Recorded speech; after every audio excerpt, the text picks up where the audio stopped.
Saya beli RM162. Okey, tuan-puan, saya pun beli harga emas public gold pada awal-awal dulu 2018. Harga emas masa tu RM180. Bolehkah semua orang cuba share pengalaman pertama? Siapa ingat lah. Berapa harga emas pertama yang tuan-puan beli? Orang yang asyik tengok harga, bila harga emas jatuh, dia tak beli juga. Dan tuan-puan, sepatutnya bila kita start simpan emas, kita akan rasa ketagih untuk simpan lebih banyak emas. Saya mau share kisah-kisah kejayaan penyimpan emas anda empire saya. Saya membaca testimoni-testimoni menarik. Sebab daripada testimoni lah kita belajar tentang kejayaan orang lain dan kita rasa inspired. Tengok dia tunjuk dia punya dinar. Banyak gila. Tengok tu.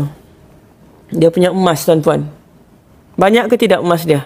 Masya Allah. Berapa ramai orang kerja bertahun-tahun tak merasa emas banyak macam ni. Jangan cakap banyak macam ni. 1 dinar pun dia tak pernah pegang. Sedih. Okay.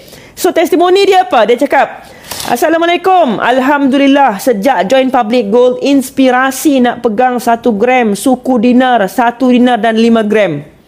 Dia mau pegang satu demi satu demi satu. Okay, 1 gram kita tunjuk 1 gram macam mana.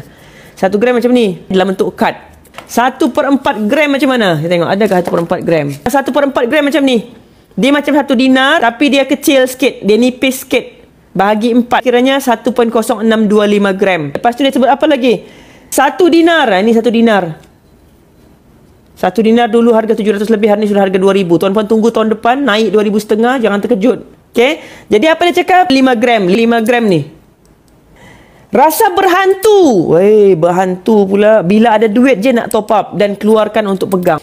Dia cakap rasa berhantu tu apa? Bukannya simpan emas tiba-tiba nampak toyol dekat rumah. Tapi simpan emas ni buat kita rasa ketagih mau menabung lebih banyak emas.